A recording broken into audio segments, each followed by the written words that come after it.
आज डॉक्टर संपदा मुंडे यांच्या सगळ्या कुटुंबियांची भेट घेतली आहे। एकूण घटनाक्रम व्यवस्थित, जे प्रथमदर्शनी त्यांच्या सोबत होते, असे प्रथमदर्शनी त्यांच्या जवळचे, त्यांच्या लगत, त्यांच्या रक्तसंबंधातले असलेले नातेवाईक डॉक्टर प्रमोद मुंडे, त्यांचे काका आणि त्यांच्या बहिणी या सगळ्यांशी बोलून ती माहिती नीट समजून घेण्याचा प्रयत्न केलाय। लाईन ऑफ ऍक्शन मध्ये आपण काय वकील देणं किंवा आपल्याला कुठल्या कुठल्या गोष्टी करायच्या आहेत याही संदर्भाने बऱ्यापैकी चर्चा झालेली आहे।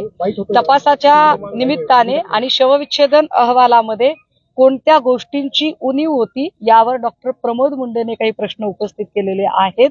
जसं की जर नातेवाईकांच्या मध्येच एक व्यक्ती खूप जास्त त्याला वैद्यकीय ज्ञान आहे, तो MBBS डॉक्टर आहे आणि तो म्हणतोय की मी शवविच्छेदन अहवालाला हजर राहू इच्छितो, तर त्याला हजर राहू द्यायला पाहिजे होतं। मात्र फलटण पोलिसांनी आणि फलटण डॉक्टरांनी, स्टाफने अजिबात डॉक्टर प्रमोद मुंडे हा तिचा भाऊ असतानाही त्याला शवविच्छेदन करताना थांबू दिलं नाही। दुसरी मागणी त्यांची होती की ठीक आहे, मला थांबू देत नाही आहात, पण किमान हे शवविच्छेदन इन कॅमेरा झालं पाहिजे, पण ते इन कॅमेरा सुद्धा केलं गेलं नाही।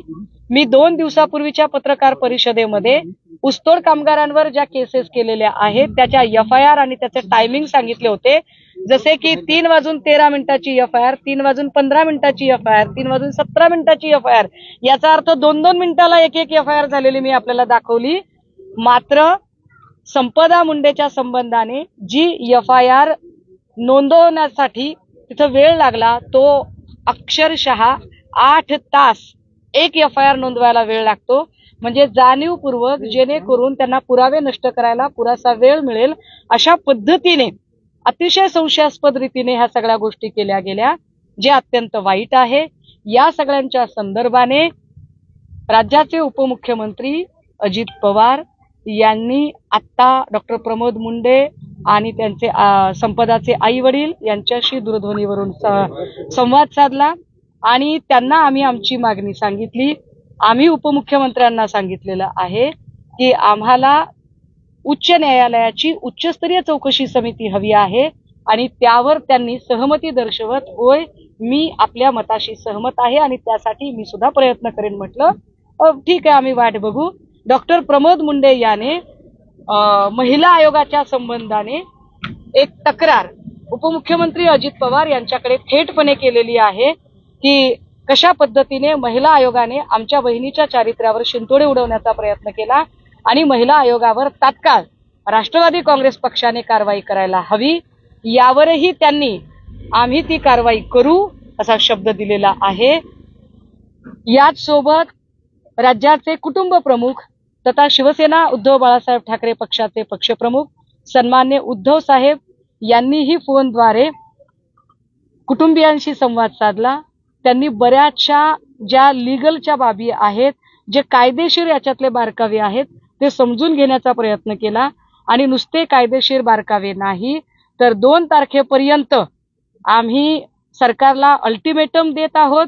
जर 2 तारखेपर्यंत जर सरकारने हा अल्टिमेटम आमच्या मागण्या पूर्ण केल्या नाही तर 3 तारखेला आम्ही सगळे फलटणला पोलीस स्टेशन समोर बसू आणि त्या संदर्भात त्यांनी या जिल्ह्यातल्या जिल्हा प्रमुखांना महत्त्वाच्या सूचना दिल्या आणि संपूर्ण कुटुंबाच्या सोबत ताकदीने उभं राहण्याच्या संदर्भात सांगितलं। विशेषत्वाने जर कुटुंबाने आधीच वकील दिलेला असेल तरी सुद्धा त्यांना जिथे जिथे गरज पडेल तिथे तिथे सर्वोच्च न्यायालयात प्रॅक्टिस करणारे तज्ञ वकील हे डॉक्टर संपदा मुंडेंच्यासाठी उपलब्ध करून देण्याचा शब्द सुद्धा सन्माननीय राज्याचे कुटुंब प्रमुख आणि पक्षप्रमुख माजी मुख्यमंत्री उद्धव साहेब यांनी आज कुटुंबाला दिलेला आहे। मला सगळ्यात अजून एक महत्त्वाची नोंद याच्यातली करावीशी वाटते ती ही की आता मी कुटुंबाला फार एक गोष्ट सांगण्याचा प्रयत्न केलाय आणि मला वाटतं की राज्यातल्या प्रत्येक आई वडिलांना हा मला संदेश आपल्या सगळ्यांच्या माध्यमातून पोहोचवायचा आहे की एकतर आपलं लेकरू कुठल्या तरी छळाला कंटाळून, खरं तर आत्महत्या हा पर्याय नसतो, आत्महत्या हत्या हे ठरेल, पण एकतर आपल्या लेकराचा जीव गेलाय, तो जीव व्यवस्थेचा बळी आहे, त्यात त्या लेकराची चूक नाही, दोष नाही, त्यामुळे संपदाच्या आईवडिलांनी अजिबात कुठल्याही अर्थाने तोंड झाकायची गरज नाही. हे लेकरू कर्तृत्ववान लेकरू होतं, हुशार लेकरू होतं, एका ऊसतोड कामगाराचं लेकरू MBBS करून MD होण्याचं स्वप्न बघत होतं.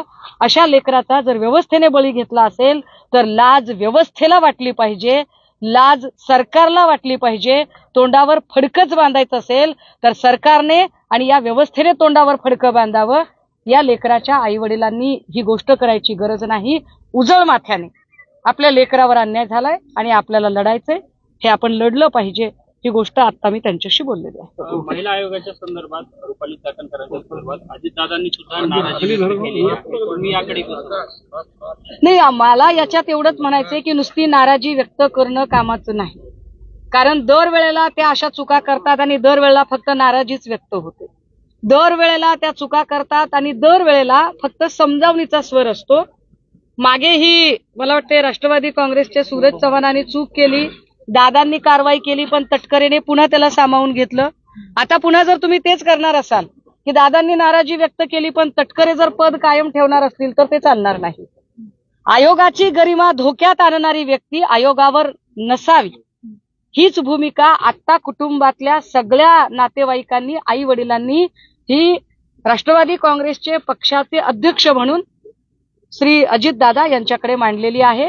आणि ते पक्षाचे अध्यक्ष आहेत, बीडचे पालकमंत्री आहेत आणि फलटण ही घटना जिथं घडली तो फलटण बारामती लोकसभेमध्ये येतो आणि बारामती लोकसभेमध्ये सुनेत्राताई पवार यांनी निवडणूक लढवलेली आहे. त्यामुळे दोनही मतदारसंघांचा विचार करता अजितदादांची जबाबदेही अधिक आहे. सबब महिला आयोगाच्या संबंधाने त्यांनी तात्काळ कारवाई केली पाहिजे.